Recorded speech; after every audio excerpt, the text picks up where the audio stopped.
is it easy to measure in terms of trust and commitment? Yeah, that's what I'm saying. That what the measurement will be how successful are you to break the concept into actionable. When we say commitment, like we said, it's about your rate at which you communicate. It's about the rate at which perhaps you talk about that particular, institution. The rate at which maybe you go back to that institution to buy, So you have to operationalize that particular concept into certain actionable concept. So when you say someone is committed, how do you let me see it? All right, you have to define it. So how would you know that this animal is commitment? Then you have to describe the characteristics of it. You get it? So just for your work, your thesis, whenever you're looking at concepts to measure, describe them and tease out the actionable parts of them. And they become the measures. All right? So you can say that when the individual has done 10 of this, 10 of that, 15 of this or that, it means you are achieving this result. You get it? For how many times does the individual communicate with the company? How many times does the individual go back to buy from the company? How many times does the individual talk about the company to friends and relations? Once you are doing this, then you are actioning it. Then you are demonstrating commitment or the particular concept. Are you with me? Yeah, that's how you do it. All right. Precursors to trust and commitment. We're saying again, these are some of the instruments. So, precursors to trust and commitment is relationship termination cost. That someone would be committed, and would have trust in a relationship if the termination cost of that relationship is expensive. You understand? And I think it happens to our moms and dads. Do you get it? In colonial concepts. you hear it. At a point, when you're young, you think it's just, they say it. But when you grow up, you realize that there's truth in it. There are people who just don't want to see maybe their kids with someone else. It's a no-no to them. And that's a huge exit barrier. You understand? You just can't take it that someone is raising their child. And because of that, they will ensure that they are fit in it. You get it? Because the cost of exit is expensive. Why is it expensive? You can't take it that someone is raising their child. There's people who also feel cool with it. So the perceived risk aspect plays a huge role in marriage. Perceived risk. The fact that he wouldn't be thinking also what's happening to him now, what's happening to her now, that kind of thing. It's a huge thing. So we're saying there's a precursor to trust and commitment. In this case, does that defeat the meaning of the trust that we were discussing? Because there's a precondition. There's a precondition. So for me, I think there will be more to the commitment as opposed to trust. As to trust, because then of course the trust doesn't actually, because the trust is not hinging on something. Meanwhile, it's supposed to be unconditional. Are we right to say that trust is supposed to be unconditional? Can I argue that? But the reverse could be true as well. Because, would it make sense to say that you trust somebody without any preconditions?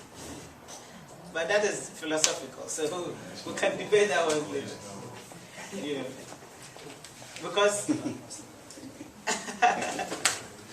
it's interesting, isn't it? You can trust someone. Somebody is saying unconditional love. Unconditional love. Why is it unconditional? Can love be unconditional? Can we argue that?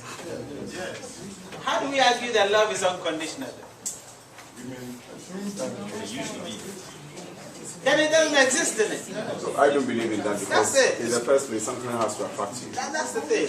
You see, these are some of the, that's knowledge, Theories abound, and we have to critique them, and So one of the ways of doing research is about critiquing some of these theories. And last time I was saying that, does the early bird really catches the worm? What if the worm doesn't come out at all? You know, maybe the worm has passed. You don't know the time that the worm was waking up and the elephant was waking up. These are some of the things we can critique. Can we say that love is unconditional? So it's true love. Which one is true?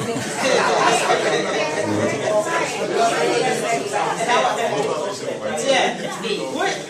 Which one is the true love? Which one is the true love? As society, Yeah. society changes. Yeah. That's a problem. I don't think people really know it from love. You know, I think they say marriage is now for procreation. No, but let's critique your true love. Which one is that one? Unconditional. That's the one we're critiquing. You know, which one is the true love? These days we see enemies. I mean, they cohabit these days. Oh yeah. But when you are cohabiting and you are enemies, is that unconditional? Maybe there's something in it that you are cohabiting. You see, the fact is that the existence of the thing, the love itself, has a predetermined something. You know, there's something that is actually holding it. But can we just say that it's unconditional? And what do we mean by unconditional? Anyway, is another argument. You know, can we just say that it is unconditional? And what is the definition or the meaning of the unconditional? You understand? If you love someone just because you like the person, it's because of something. Sometimes Exactly. And then women can love 1,000 men. Yes, of course. So can we also say that there's no pure relationship? No. So the relationship is giving something. It's dependent, yeah. It's dependent on something. You know, and that's what we're saying, that relationship is valueless. It's about what value you are seeking to get from the other party. Otherwise, it's meaningless. Isn't it? yeah, it's true. So sometimes it's not always. I have different view. Yeah. Sometimes you may stay with somebody, you know, in our daily activities. Yeah. Sometimes whenever you are doing something for somebody, you expect the person to reciprocate goodies or maybe do something good for you. But what about if the person did No, let's not talk about your expectation, but why are you doing that? Yes, the person just like want to. Assume you want to help the person. The person cannot do that. Why do you want to help the The person? person is in need. Yes. Of course. So the need is important to you. They need. But there are so many people that need. You are not expecting in return. But you know that need to support us. Because you think that need will help this person. What do you understand? That is why. Yeah, so it's dependent on something. But it's something that your help is hinging on. So what do you do? Not necessarily opportunistic or personal, but you see that by helping this person, that means will help the person. All right, we're not talking about in reverse. What do you gain? But we're saying that. Can we say that love is unconditional? No, from his case, I am also in need, so I want him to help me. Is he willing to help me? A lot of people are needy. I'm asking you. I will be I've not seen that need. A lot of people evaluate it. So that's interesting. These are some of the conversations you can be asking yourself and investigating into. You know, can we say that companies genuinely do CSR just because they want to help the society? No. Yeah. So we've got some questions on here. Yeah. So we're saying that relationship termination cost would actually hold on, or let us be committed to hold on that. We're saying that relationship benefits, again, is another shared values, communication, opportunistic behavior would all actually define how we interact, how we hold on. Closeness, again, physical, mental, emotional closeness. Strengthening the feeling of security. These ones strengthen the feeling of security. And then shorter distances between parties facilitate relationship and vice versa. Of course, like we have been discussing. Proximity, yeah. You hear people say, hey, long-term relationships, they are maybe out of sight, out of mind. Especially the women, they say this a lot. You know. Say long time. Say, where are you? I'm in Germany. Oh, in the meeting. I'm like, okay, let me listen When- to you. Yes. When it's I now believe you don't believe in love at first sight. Me? No. I believe in it. I believe in it because for me, I think that you see, why is it that when you meet some people have this saying that which means there's always an attraction start from first. And my dad always say that if you meet someone the first time you don't know the person, you will not know the person again. Because we tend to adjust ourselves to our, what the other party wants and things like that. But I have a strong belief that, look, if you like someone from the beginning, you've got to have that strike. Otherwise, then it's non-existent. I hardly believe in that growth of thing. That it will grow, It will grow, but it can vanish. Yeah, the reverse is true, isn't it? It can grow, and once it grows up to some point, it vanishes. So from the beginning, for me, that's my understanding. That's my understanding that you've got to have some likeness for someone. Not necessarily in emotional relationship, but in our daily lives. You can see that you can work with someone immediately you meet the person, or you cannot work with someone. All right. Yeah. Fine. There are theories that suggest that over time, people tend to be nice, and then people tend to be awful after some time as well. But I think that immediately you meet someone, if the person is going to be nice, you will. That's my belief. Because there are people, but others are difficult. There are people who are really difficult in life. Actually. Yeah. And some of these theories or some of these concepts wouldn't be applicable to them. But you see, we should appreciate the fact that we are all difficult to people. It's relative. Because you see, somebody meets, and you see, our behavior and attitudes and things tend to change over time, depending on who you're dealing with and things. All right.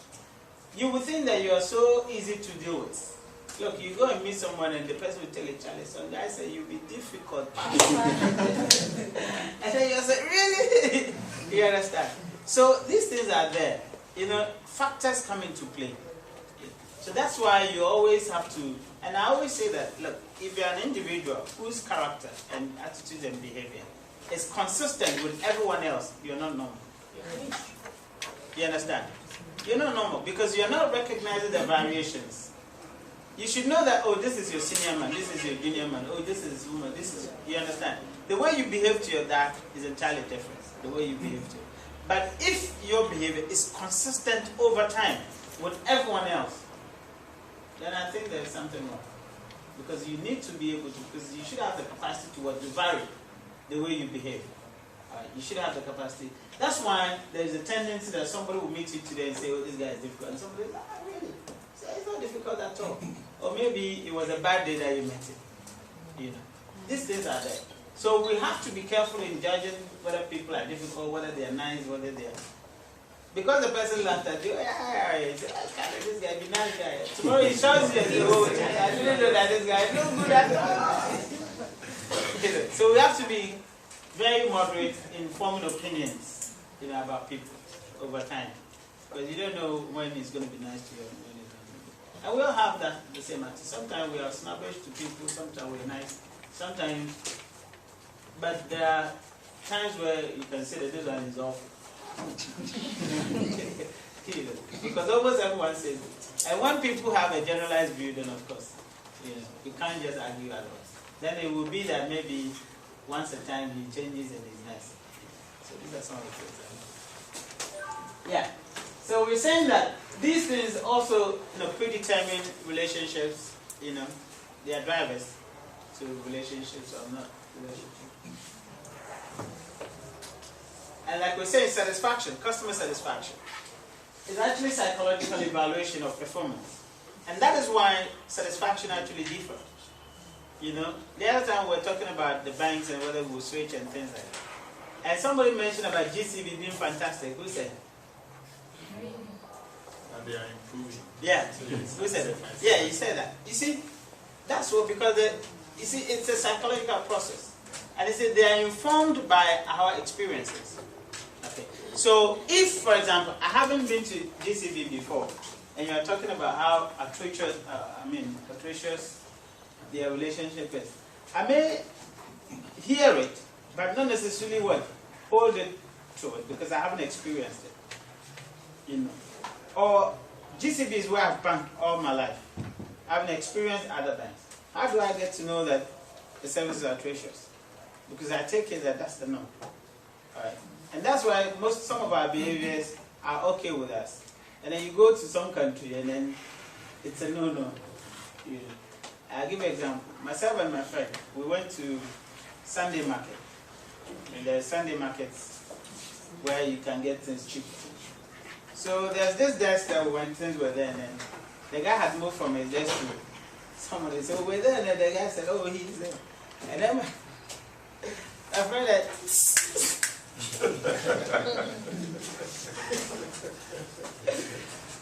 Charlie, the way the guy, I didn't forget this story. The guy was so angry. What? What you calling? You know, that kind of thing. He took offense. He can't do this in England. You know, it's like calling the pets or something like that. But it's normal with us, isn't it? It's normal with us. We've been doing it time immemorial. Yeah. You see, because you don't have the appreciation of it. You don't have the cultural appreciation of it, all right, in their context. We culturally is acceptable. I don't know whether it's cultural, but we accept it in society. That's a way of drawing somebody's attention. You know, somebody standing far away, yet you know, you can't do it to that. Person will be very, very offended. Okay. So our experiences and interpretation of satisfaction is based on some of these things. All right, a psychological appreciation of evaluation of something, based on the prior understanding or lack of it. All right. So having experienced maybe one or two services, you're able to appreciate which one is of value, which one is satisfied, which one is not. If you haven't experienced two, your base understanding is just the one that you've been experiencing. You see? So you have that. You see,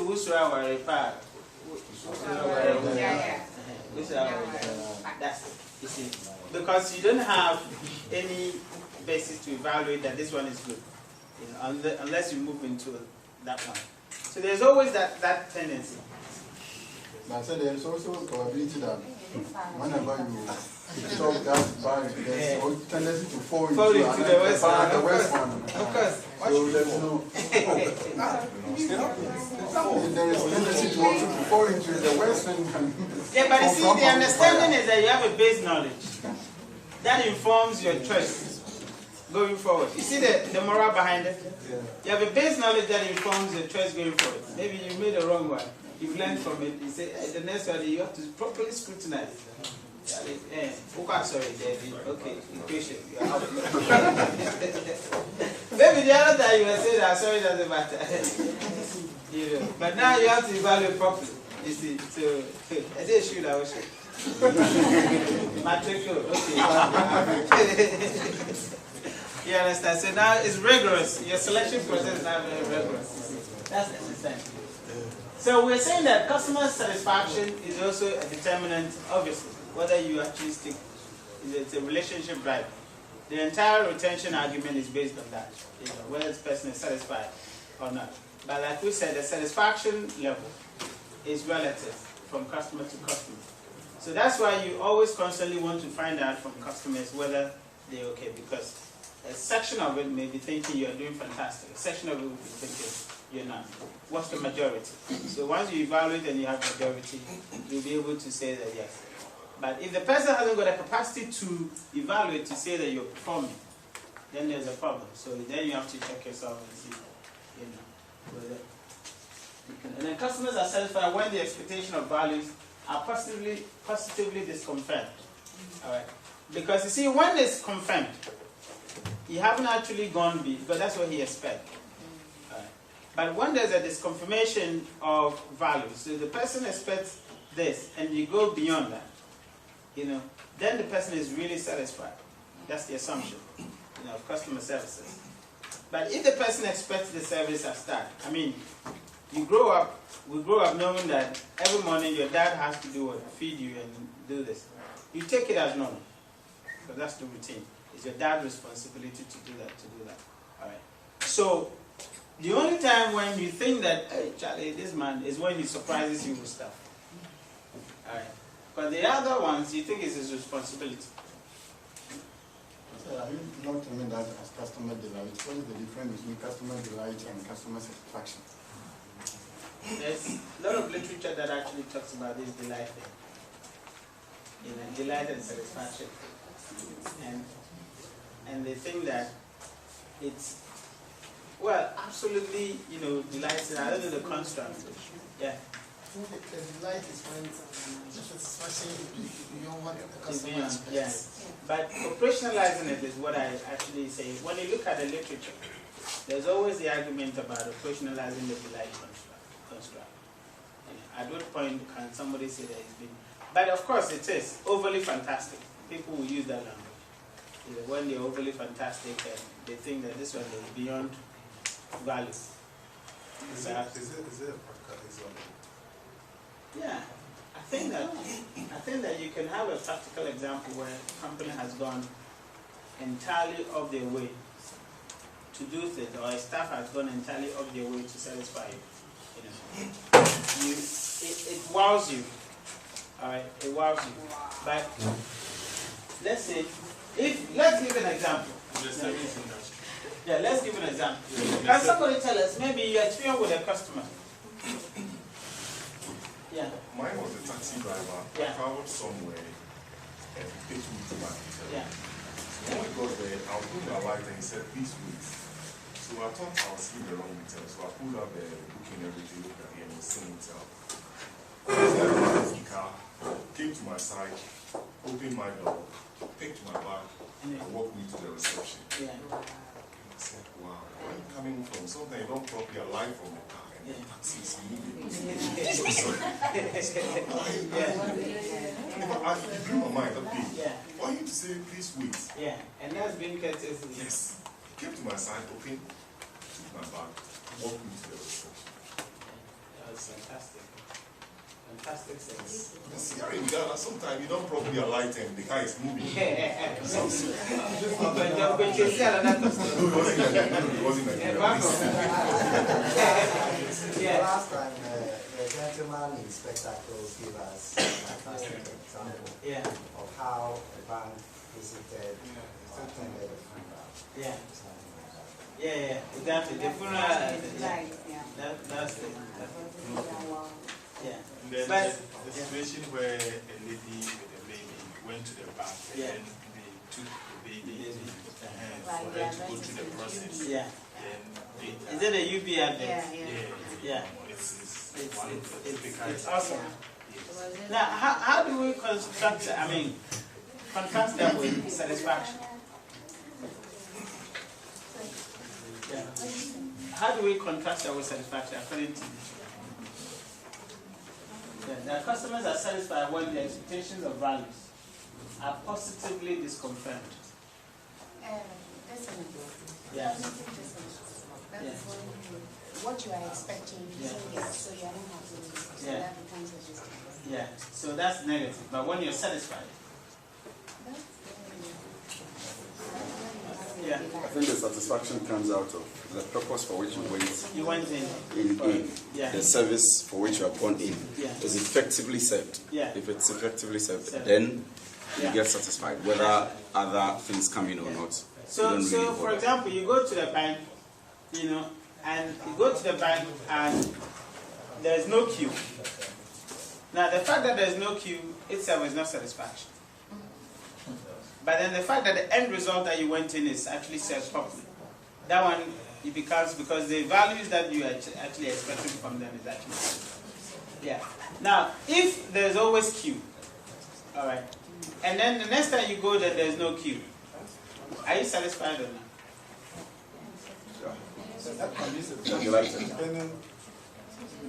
But see, in the literature, there's an argument about when what you expect the bank to do, they do it anyway.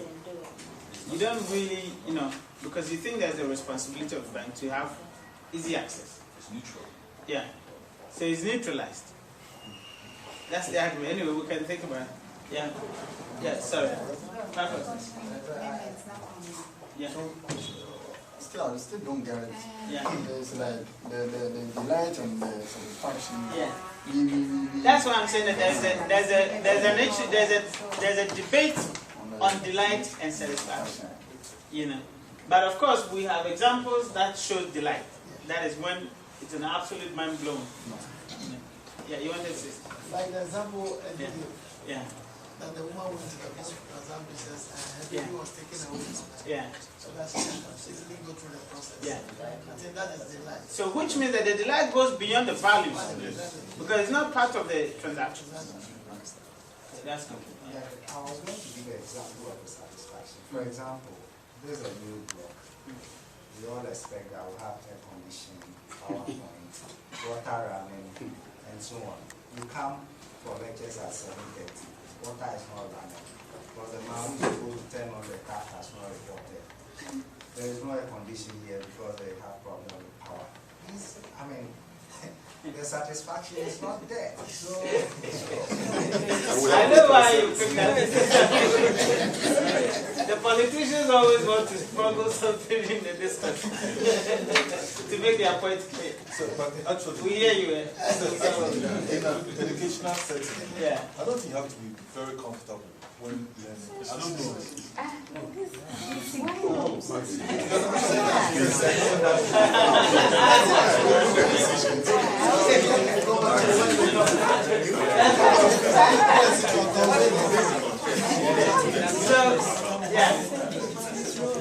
Yeah, I want to talk about customer satisfaction and the delighters. When we look at the Kano model of customer perception, we have three basic elements of customer perception. Yeah. So we have there must be features of the product, and we have the more is better, and then the delighters. The delighter is on top of the hierarchy. So when we look at, let me use a car for example. Yeah.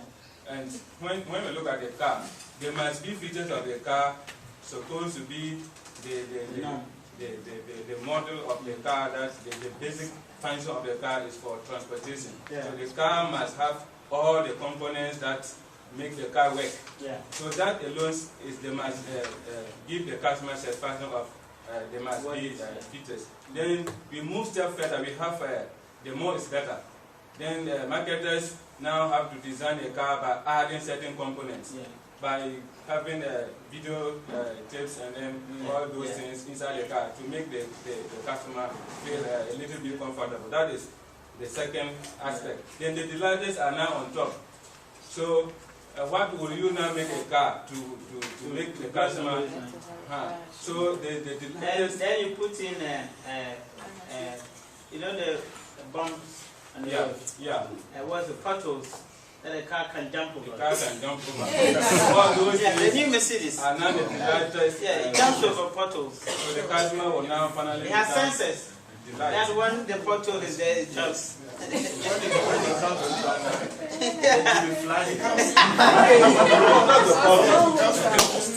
Yeah, you have to take it. So if I'm paying for the value, it becomes part of the value. It doesn't really work because whatever it is, I have to pay for what I want and I've paid for it. So I don't see that as maybe As delight,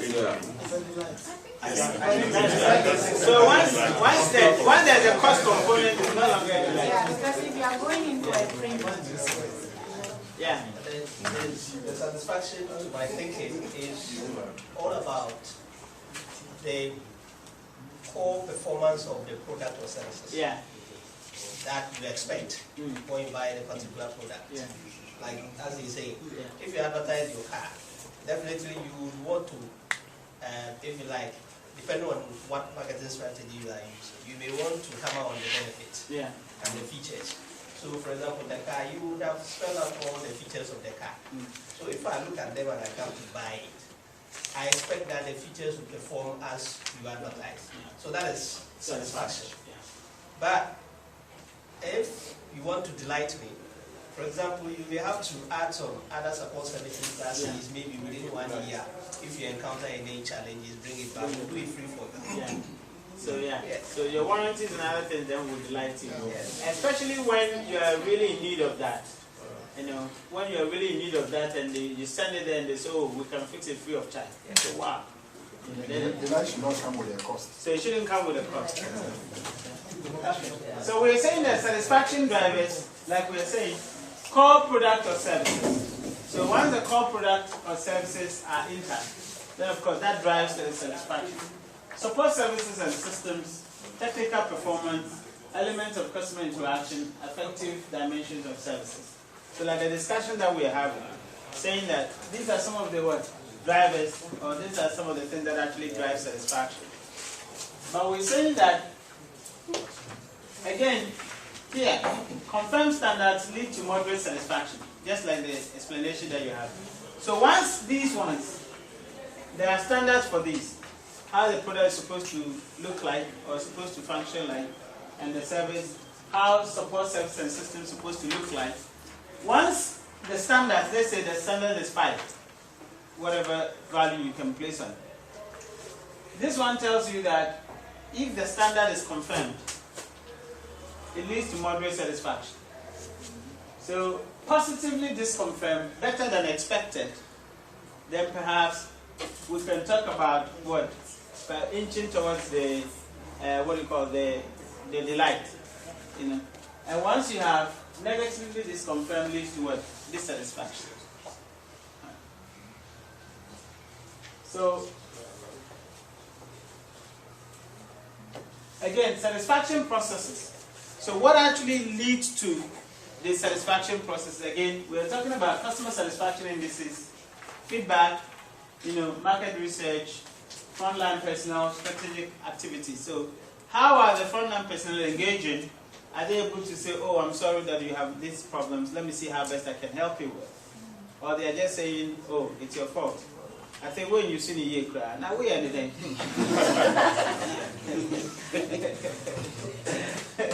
Then now it's about you explaining yourself. Oh, my God, we're sure. We're sure so why you you know, that attitude, seriously. And then you have constant feedbacks, you know, is the company bothered about constant feedbacks to make sure that they're performing? Again, market research, are you finding out whether people's interests and tastes have changed? You know, are their circumstances the same as they used to be 5 years ago when you started serving them? So you've got to actually do this to make sure that you're actually in the satisfaction. Frontline personnel, again, like we said, training, you have to give them training, you have to empower them, you have to show them how to be effective, and all this. Strategic activities, you know, what other activities are you doing strategically to position your customer? You know, are you reading the trends, you know, and all those things? What about competition? Are you assessing or evaluating competitive activities to enhance your own performance and other things? All right. Any questions so far? I think that's the last. Oh no. So benefits of customer satisfaction. So we're saying the return on a relationship model. That is, how do you get a return on a relationship? When you have a very good relationship, you get retention. Yeah. Very good relationship leads you to what? Endorsement. People would endorse you. People will talk about you to other people. And then referrals.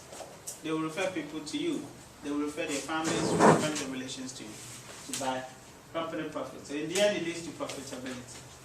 But we should not create assumption that if a customer is committed to you, they will always buy from you. Sometimes they can buy from what? The competition, which is a pitfalls. Yeah, the potential flaws. The satisfied customer may continue patronage. Sometimes they may still be buying, not because they are satisfied. So that's why your research is important. You know, constantly you have to research, find out whether they're still satisfied. Sometimes just that because they can't be bothered to go somewhere. So they will still be buying. Satisfied customer may be willing to buy from elsewhere. Again, hoping that they can maximize satisfaction. So sometimes customers may be satisfied, but they will still be buying somewhere, looking for more satisfaction. Here, yeah. concept, then this aspect brings in the delight that there is a possibility that customer satisfaction does not always lead to customer retention. So even when the customers are satisfied with whatever you are producing, you need to add more features or things that will let the customer benefit more from the thing to lead to the delight to be able to retain the customer. But even the delight, the assumption is that sometimes they'll be delighted, yet they may buy from elsewhere. It could be many factors. It could be geographical issues, because customer naturally will move somewhere, or naturally may go somewhere. I mean, if it's in Kumasi, would it make economic sense to say, I definitely have to come and buy it in Accra? You know, because of certain issues. Customer may die. You know, it's a fact. You know, so retention of the rate of buying may not necessarily be there because it's gone. You know, sometimes superior delight. You know, sometimes family pressures. The wife says, hey, go and buy it from my friend. You understand? So these things actually come into play. So there are pitfalls that we can't assume that we always have, but naturally speaking, as we're saying, all things being equal, you would have to have, if the customer is satisfied, you retain, you delight the customer, you retain. But there could be other factors that we always have to bear in mind. So we can't estimate 100% that once we have delighted the customer, we're satisfied with the customer, 100% we'll still have that. So when we are doing our estimation for market share, we always have to factor in some of these things. You get it? All right. Inertia. Like we said, inertia, you know, the person can't be bothered. So they will still be buying from you, but not necessarily mean that they're satisfied. Habitual behavior, not driving customers to try other supplies. Because habitually, it's like we paste it. Every day, you know that you get that, you go there and you paste. Every day you get that. And it has become your practice. There are things that, last I was asking myself, why do I always buy 10 Ghana? MTN. It has become habitual, you know. Whatever I stop, I say MTN, 10 Ghana. I never change my, you know. So things become habits. Over time, you can't even explain why do you always need to buy 10 Ghana. You can change it, buy 20 Ghana or 5 Ghana. But if I have 5 cities mark, I'll never buy the credit. You know, I wait until I have 10 Ghana and I'll buy mine. You can't habitual. Satisfaction as resignation, passive submission and unresisting acceptance, that which is imposed. So we all agree that we have been customers to some people, not because we are that satisfied, you know, but we've just resigned our faith to it. That we always drinking cocoa in the morning. You can't take yourself out of it. Every morning, cocoa. And you can't explain why. You resign your faith to cocoa. Anything else? Any questions so far? Alright, thank you for coming. And I'll see you next week. I may come up with an assignment very soon before we start.